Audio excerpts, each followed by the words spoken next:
Swastiastu, selamat pagi. Semoga semua dalam keadaan sehat dan berbahagia. Bertemu kembali dengan saya, Nyoman Sutarjana. Selanjutnya kita akan belajar materi agama Hindu.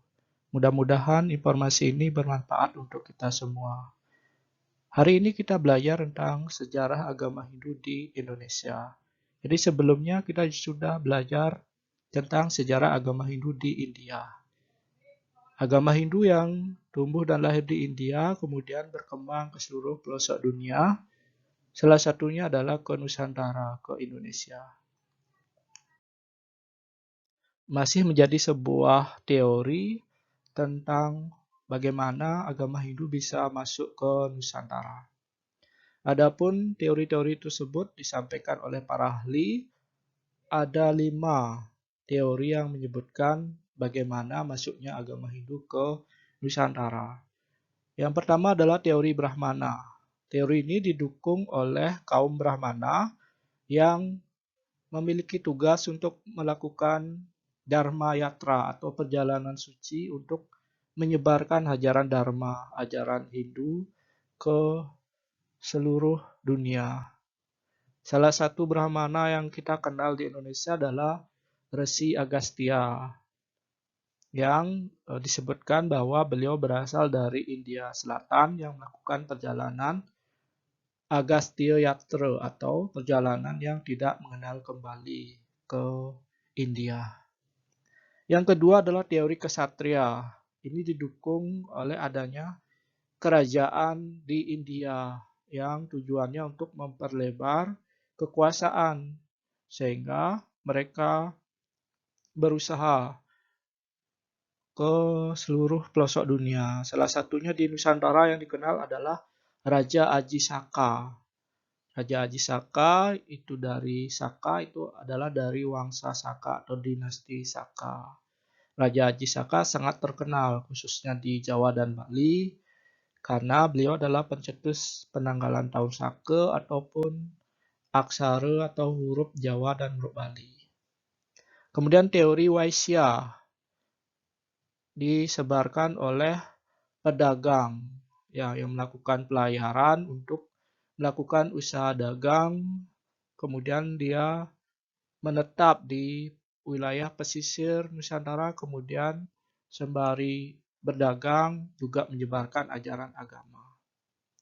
Ada juga menyebutkan tentang teori Sudra, yaitu para rakyat yang kalah perang kemudian ditempatkan di sebuah pulau, kemudian di sana mereka membentuk suatu pemasyarakatan yang baru. Yang terakhir adalah teori arus balik, di mana teori ini menyebutkan bahwa warga asli Nusantara kemudian belajar agama ke India.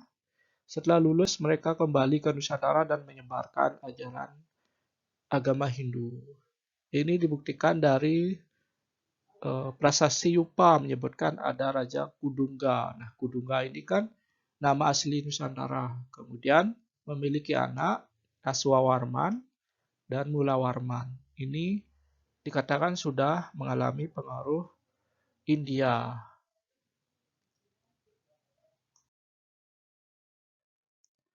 Selanjutnya, nah untuk kita belajar sejarah, tentu saja kita perlu bukti sejarah. Nah, dari bukti sejarah ini kita bisa membaca informasi atau catatan mengenai peristiwa atau kejadian di masa lalu. Nah, ada banyak penemuan-penemuan bukti sejarah di Nusantara yang menunjukkan keberadaan agama Hindu di Nusantara.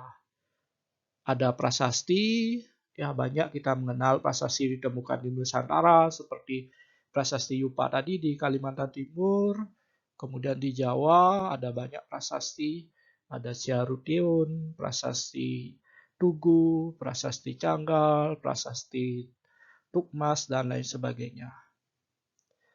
Nah, prasasti ini merupakan catatan yang dibuat oleh raja untuk menandai suatu peristiwa penting. Misalnya tentang upacara besar.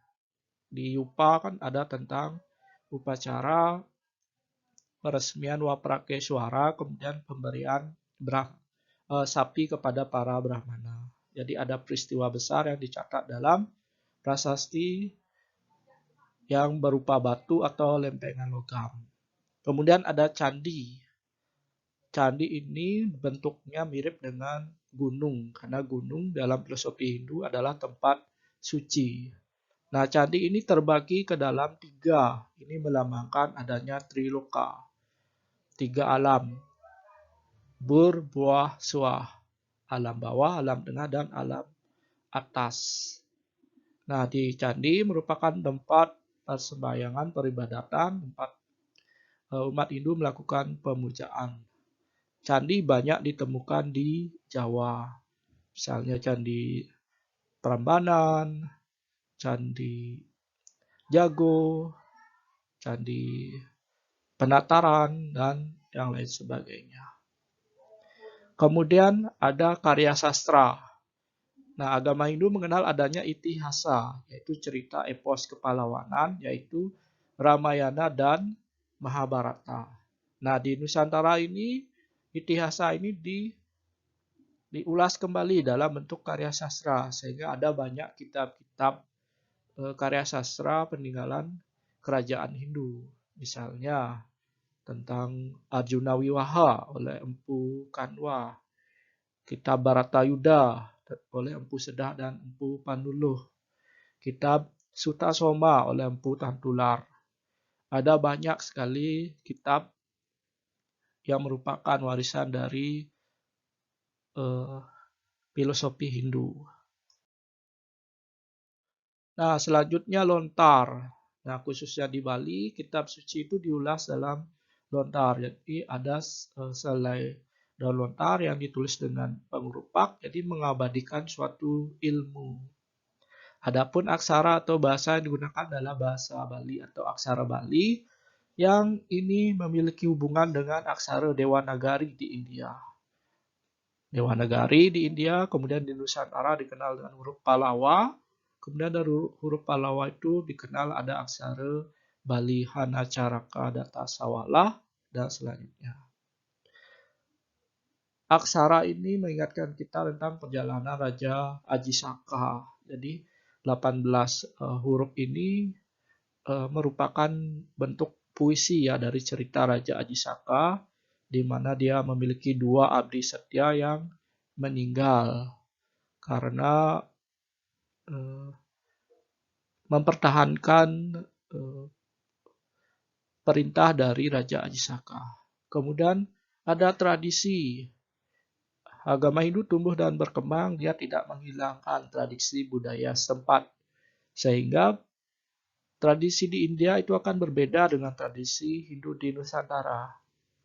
Jadi tumbuh kemudian menjiwai tradisi itu dan dilakukan secara turun-temurun. Khususnya di Bali ada banyak sekali tradisi-tradisi yang berkaitan dengan perayaan hari suci agama ataupun tentang pancayatnya ya, upacara-upacara yatnya. Kemudian sistem kemasyarakatan. Nah, setelah Nusantara mengenal agama Hindu, nah berubahlah sistem kemasyarakatan yang mungkin dulu bersifat kesukuan, sekarang dikenal adanya kerajaan.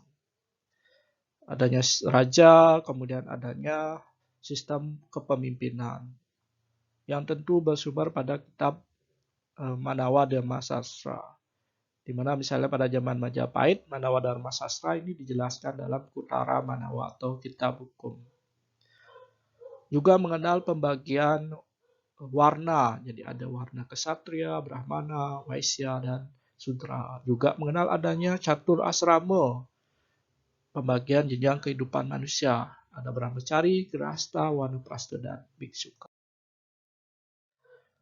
Nah, kerajaan Hindu ini memiliki hubungan jalin menjalin. Nah, dari catatan sejarah Prasasti Yupa, agama Hindu berkembang di Kalimantan Timur pada abad keempat, yaitu kerajaan Kutai. Kerajaan Kutai adalah kerajaan yang menganut agama Hindu Siwa. Dibuktikan dengan adanya Waprakeswara atau tempat pemujaan Dewa Siwa. Kemudian agama Hindu tertua di Jawa adalah Kerajaan Tarumanegara, berada di Jawa Barat. Kemudian ada bukti sejarahnya, ya ada 7 prasasti, ya ada prasasti Tugu, prasasti Kebon Kopi, prasasti Pasirawi, prasasti Carutiun, dan sebagainya. Kemudian dari bukti sejarahnya, Kerajaan Tarumanegara adalah kerajaan Hindu yang beraliran Wisnu atau Waisnawa. Pemujaan kepada Dewa Wisnu. Kemudian di Jawa Tengah adalah Kerajaan Mataram kuno. Ini adalah kerajaan Hindu yang beraliran Trimurti atau Brahma, Wisnu, Siwa. Dibuktikan dengan penemuan prasasti prasasti Canggal. Nah, kemudian sampai ke dinasti Isyana. Ya, karena peristiwa gunung meletus, jadi kerajaan Mataram kuno di Jawa Tengah dipindahkan ke Jawa Timur ya oleh Empu Sindok, sehingga muncullah dinasti Isyana. Nah, yang menarik dari kerajaan ini adalah adanya pernikahan dari Putri Jawa dengan Raja Bali. Putri Jawa itu namanya Mahendradatta, dengan Raja Bali namanya Udayana. Kemudian anaknya meneruskan kerajaan Isyana, itu Raja Airlangga.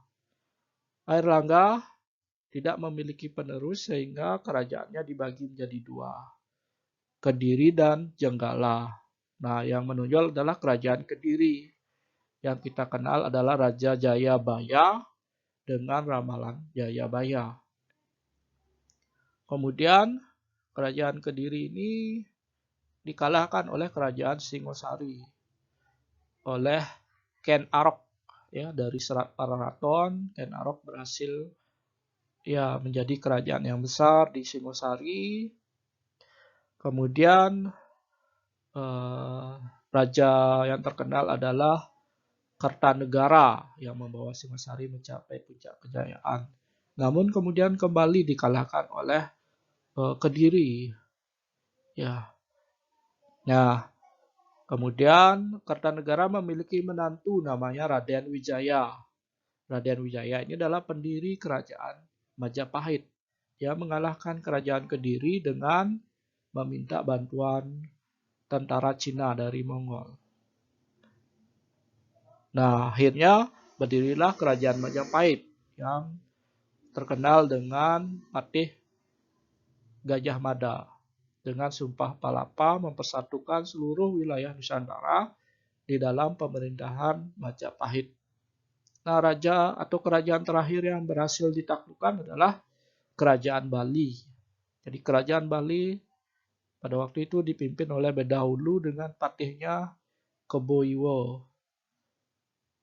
Gajah Mada membuat siasat dengan memisahkan Keboiwo dengan Bedahulu, sehingga kalahlah kerajaan Bali. Kemudian mulailah dinasti Majapahit, yaitu dari bangsa atau golongan Arya ya. Ya, dari Kresna Kepakisan, ya kemudian seterusnya ya sampai dalam Watu Renggong.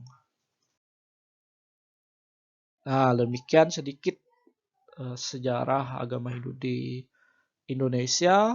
Dengan mempelajari ini, hendaknya kita menjadi bangga menjadi umat Hindu, semakin meningkatkan serada keyakinan kita dan bakti. Ya, sujud bakti kita kepada Tuhan. Ada banyak warisan sejarah Hindu yang membentuk Nusantara sekarang. Misalnya di kitab Sutasoma ada Bhinneka Tunggal Ika, jadi itu menjadi semboyan bangsa kita. Nah, kita sebagai generasi muda harus bangga dan melestarikan warisan sejarah itu. Demikian pemaparan agama hari ini. Mudah-mudahan bermanfaat. Semoga semua makhluk hidup berbahagia. Om Santi Santi Santi Om.